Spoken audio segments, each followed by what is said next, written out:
I'm in the middle of getting labels and stuff for my drawer system, and I don't know where everything is because I just reorganized things. Getting labels printed and cut so I can see where I'm doing. It took me like, I had to go through almost every drawer to find where my microphone was. But we're not talking about how my garage is getting organized today. That's gonna be a different video.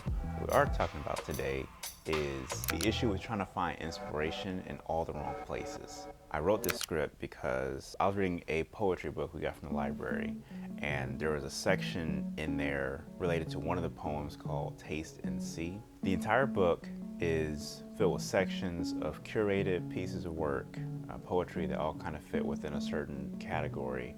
And for the Taste and See category, it was about poems that challenge you to really think about the world around you.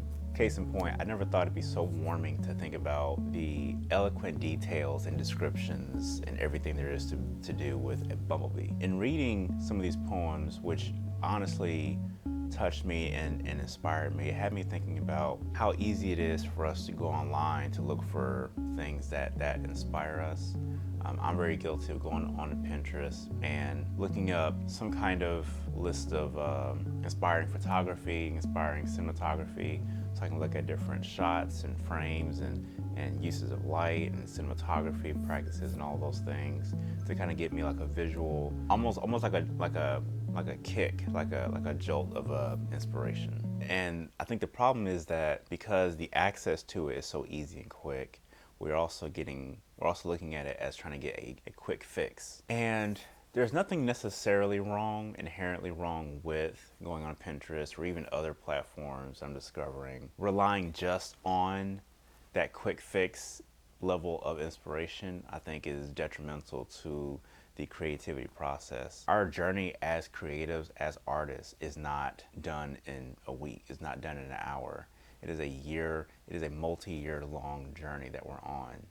And I think about what are we missing out on, what forms of inspiration are we missing out on that require us to take more time to spend with it. So in this video, I want to dive into a few ways that we can essentially come out of ourselves, come out of our norm, and find inspiration in ways that we either knew about and were too lazy to address, or new and nuanced ways that may trigger something else in you, inspiration-wise. The first step is to physically take yourself somewhere. Actually go out of your house, go out of your normal place of work, go somewhere new, go somewhere around town. Thinking about Pinterest, going back to what I look at, it's not going to be feasible to visit some of the exotic places, some of the wild and out there environments that I see some of these photos of inspiration and stuff in. There's something to be said about that, because if I'm looking at somewhere that is exotic for inspiration, how is that going to apply in my creative work when I'm not traveling to exotic places? I'm in a small town, so how is that inspiration going to translate to a small town environment that I have to work within? So travel around town, go to a museum, go to an art gallery, even go to a library. There are plenty of places that have their own wealth of art, things that are made by human beings, literature, different categories of things that in and of themselves are art, therefore can inspire you within your creative work. You could also just go out into nature. If nothing else, just go out into the woods and just explore. Look at the birds and the animals and just ponder on how these things make you feel. I've been pondering on a video about the idea of how art in and of itself makes somebody feel. There's a little kid at the library who was upset at this art piece we had because it was just a bunch of scribbles to her. She said it wasn't good. And I was tempted to address it, but I was trying to hold back whatever. But I thought, it's not that it's not good, it's about how it makes you feel. Because art is subjective. It's not about, like, the objective part is whether this person executed a form of work or not. But the subjective aspect is, how does it make you feel? So without getting all the way into that, going in these different areas, looking at the museums of art and galleries and all that kind of stuff, the first step is to go out there. The second part in that is to sit and ponder on and think about how it makes you feel. What do you think? What does it spark? What does it trigger in your mind? Whether it be something from your past, whether it be it's something that kind of inspires something new for you to create, or reminds you of something you've already created or just experienced. In this next category of inspiration, I paired reading and watching films kind of in the same space. They're two different mediums, but achieve a similar goal. I see reading in and of itself as a long form medium, in that you really have to spend time, some hours, with a particular story. Depending on how fast you read, you may finish a 700-page book in half a day, or it may take you a few weeks. If you're like me, who I don't sit down long enough to read. I have like several books I got from the library that I have not finished, that I don't sit down and read. But instead of trying to get a quick 5-second burst of inspiration that will go as soon as it comes, sit down and read a book and sit with the story that is unfolding slowly and gradually, but effectively and impactfully. Reading should be an included form of inspiration within your sphere. This is a sphere. This is your sphere of inspiration, and there's a book right there. The other part of this section is watching a film or a documentary. My background is in filmmaking. I love watching movies. I watch all the big budget movies. I watch a lot of independent films and things like that. This focus, as far as inspiration, is more so focused on the independent side.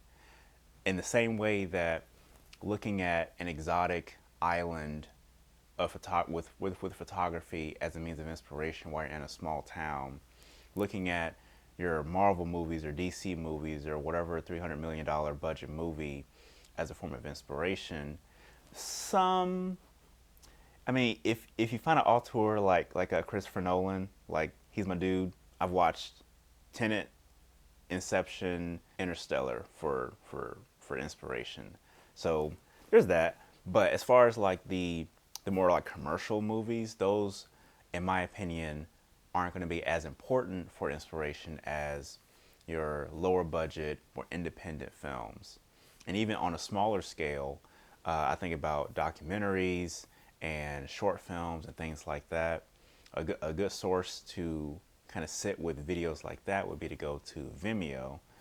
You can look at tons of documentaries where you have filmmakers who focus on the story, the human story.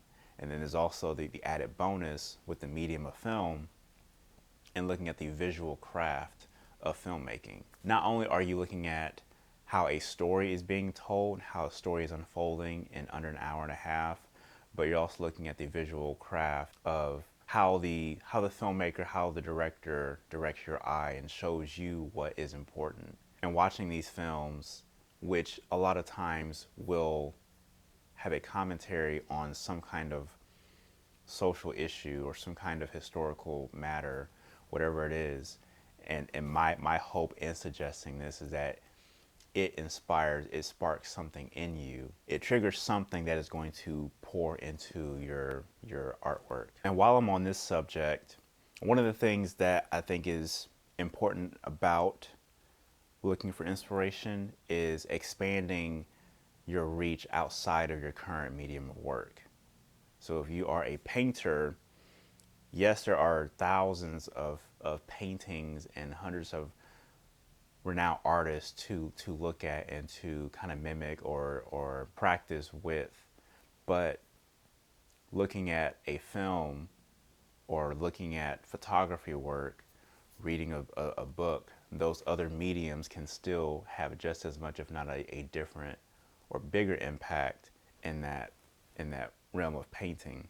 And on the reverse side of that, if you're a writer, looking at artwork, looking at paintings, looking at drawings, looking at photography and watching films can inspire how you tell a story, how you describe characters, how you convey emotion, how you convert a visual storytelling matter into a literary form of storytelling.